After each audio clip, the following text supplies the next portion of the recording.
Le cardinal Lavigerie, un géant de l'apostolat, suite. Les débuts de la conquête. Premier projet de fondation missionnaire. Les deux premiers évêques d'Alger et nombre de leurs prêtres avaient rêvé de mission chez les musulmans. Monseigneur Pavie avait été profondément ému de l'abandon dans lequel on le sait un si grand nombre d'indigènes, sans la moindre tentative sérieuse pour leur apporter la lumière. Mais un homme surtout portait en lui cet ardent désir, c'était Girard, laziariste et premier supérieur du grand séminaire, familièrement nommé dans les 3 diocèses de Père éternel, en raison de son grand âge, de sa chevelure et de sa barbe blanche, et des nombreuses générations de prêtres qu'il avait formés. Un soir de décembre 1867, parlant à ses séminaristes de l'évangélisation des infidèles, il laissa déborder son âme tout apostolique avec un espoir qu'avivait en lui la présence du nouvel archevêque, seul capable, semblait-il, de briser les barrières qui s'opposaient à ce travail. Qui sait, leur dit-il, si dans cette salle, parmi ceux qui m'entendent, il n'y en a pas un, 2, 3 peut-être, qui se dévoueront à cette œuvre des missions auprès de ces pauvres égarés? À la récréation du soir, 3 séminaristes, apparemment réunis par simple hasard, se confièrent leur désir de répondre à cet appel. Ils prièrent et réfléchirent en silence, et 10 jours plus tard, ils s'ouvraient de leur projet à celui qui en avait été l'inspirateur et qui leur imposa de prier et de réfléchir encore. Leur volonté étant demeurée la même, ils se trouvaient bientôt après avec leur vénéré supérieur au pied de l'archevêque d'Alger qui les interrogea, les éprouva, leur fit prudemment toutes les objections nécessaires et se décida à tenter un essai. Ce projet répondait pleinement au plan de Monseigneur Lavigerie. Mais chose curieuse, parmi les 3 premiers ouvriers, les frères Finateux, Barbier et Pux, les 2 derniers devaient quitter assez vite leur entreprise, et le premier, après s'y être donné plusieurs années avec un très grand zèle, pensa qu'il devait s'engager dans un autre ministère. Dieu voulait seulement se servir d'eux pour jeter les premières bases d'une œuvre qui serait réalisée par d'autres. Les postulants restèrent au séminaire, gardant avec soin leur secret. Puis, l'année suivante, l'archevêque les prit près de lui à Saint-Eugène, et tout en continuant leurs études, ils commencèrent à s'occuper des orphelins.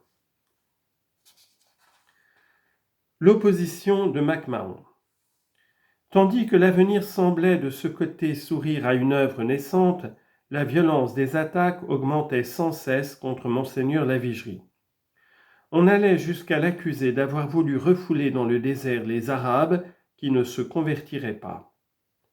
On croyait devoir lui rappeler que les conversions ne devaient pas s'obtenir par force. On lui retirait les quelques zouaves employés à l'orphelinat. Enfin, on multipliait les vexations.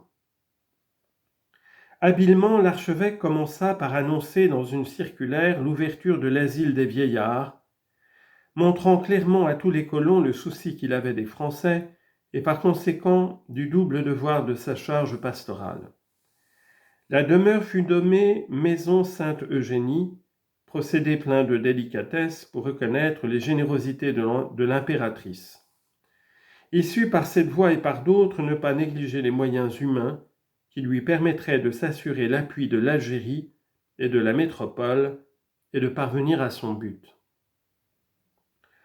Nous n'avons pas à redire ici combien le maréchal de MacMahon a joué un rôle magnifique dans notre histoire et les éminents services qu'il a rendus à son pays dans les charges les plus diverses. Toutefois, il n'était qu'un homme et comme tel, il n'était pas garanti contre l'erreur.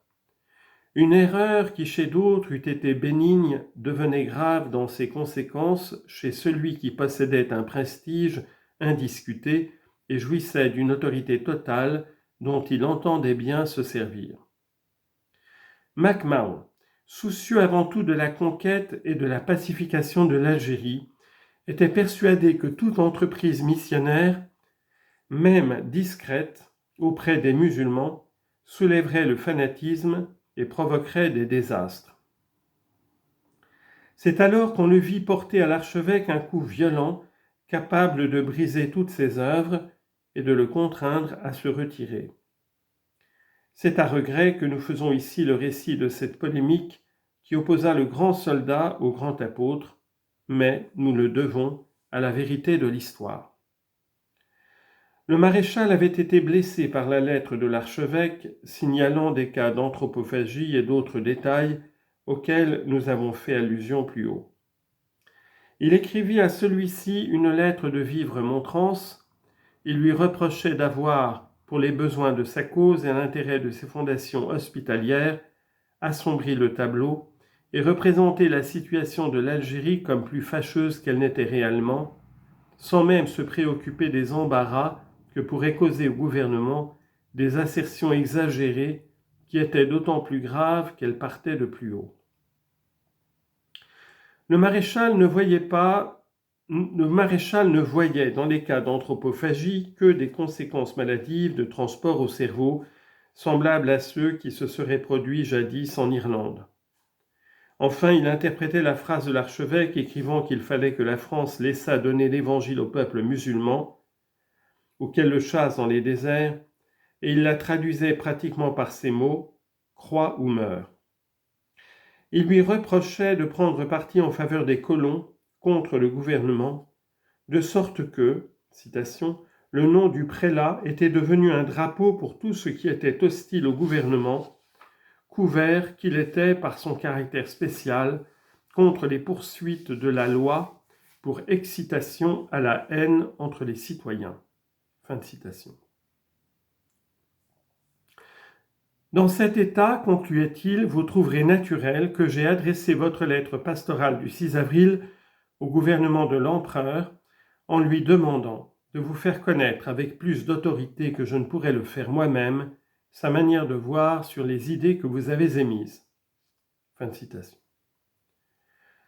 Le maréchal de MacMahon, glorieux par tant de côtés, servait ce jour-là une bien mauvaise cause, et on peut supposer sans crainte d'erreur que la lettre n'était pas son œuvre personnelle.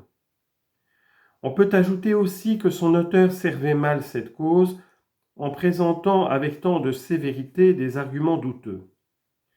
Monseigneur Lavigerie sut en profiter, il ne prit que le délai de 24 heures pour lui répondre.